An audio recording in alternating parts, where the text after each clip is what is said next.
Assalamualaikum warahmatullahi wabarakatuh. Perkenalkan, saya Fitriana Hasibuan, NIM 2240200043. Di sini saya akan menjelaskan tentang pengeluaran pemerintah. Pertama-tama, pengeluaran pemerintah adalah uang atau dana yang dikeluarkan dari kas pemerintah untuk membiayai aktivitas pemerintah atau tujuan lain yang menjadi kewenangan pemerintah.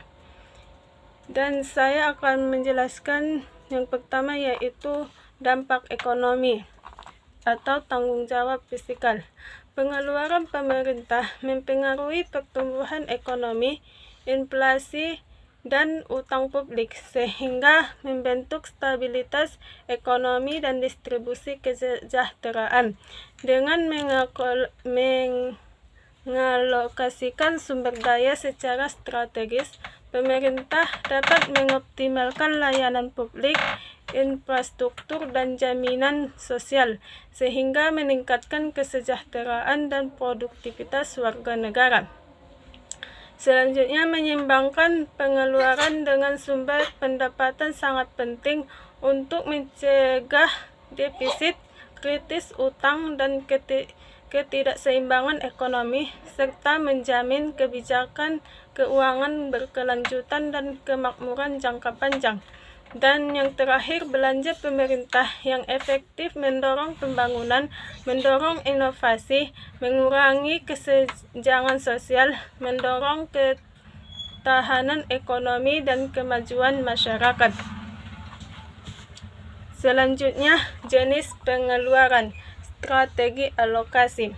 Pemerintah mengalokasikan dana untuk berbagai kategori seperti kesehatan, pendidikan, pertahanan, dan program sosial untuk mengatasi beragam kebutuhan dan prioritas masyarakat secara efektif.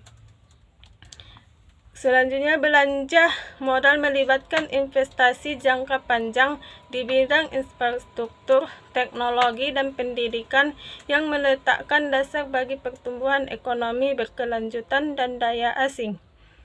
Selanjutnya, pengeluaran saat ini mencakup biaya operasional sehari-hari termasuk gaji, pemeliharaan, dan pemberian layanan, sehingga memastikan penyediaan layanan publik yang efisien dan kesinambungan tata kelola.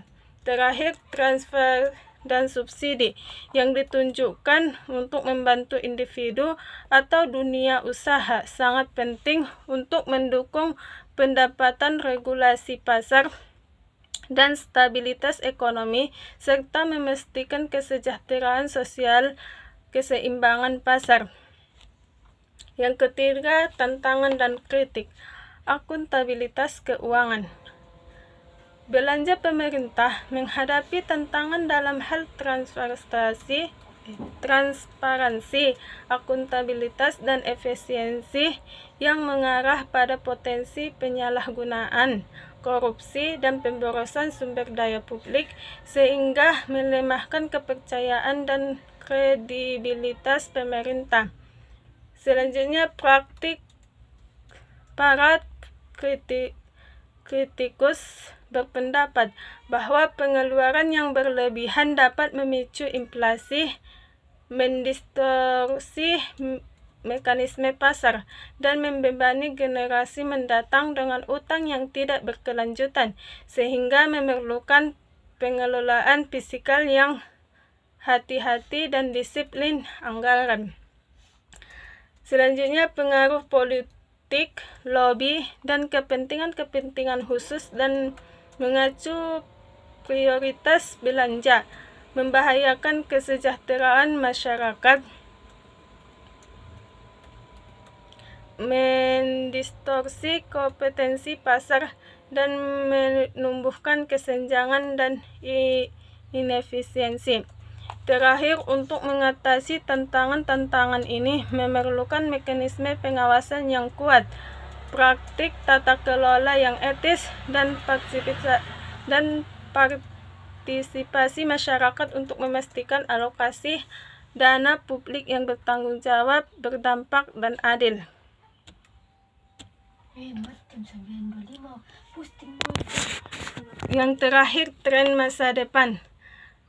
Kemajuan teknologi merevolusi belanja pemerintah melalui digitalitas, analisis data, dan otomatis meningkatkan transparansi, efisiensi, dan pemberian layanan, mengoptimalkan alokasi sumber daya dan proses pengambilan keputusan.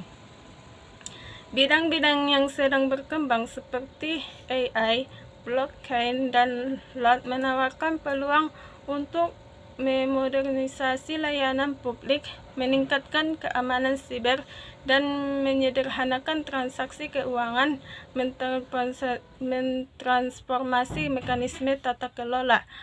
Analisis prediktif dan wawasan berbasis AI memungkinkan pemerintah memperkirakan permintaan, mencegah penipuan, dan mengoptimalkan pola belanja, meningkatkan manajemen fiskal, mitigasi risiko, dan perumusan kebijakan.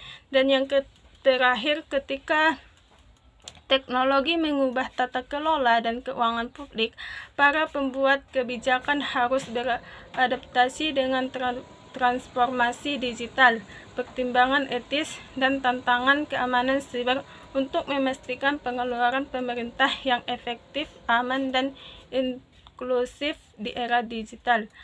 Mungkin cukup demikian yang dapat saya sampaikan. Wabillahi taufik wal hidayah. Assalamualaikum warahmatullahi wabarakatuh.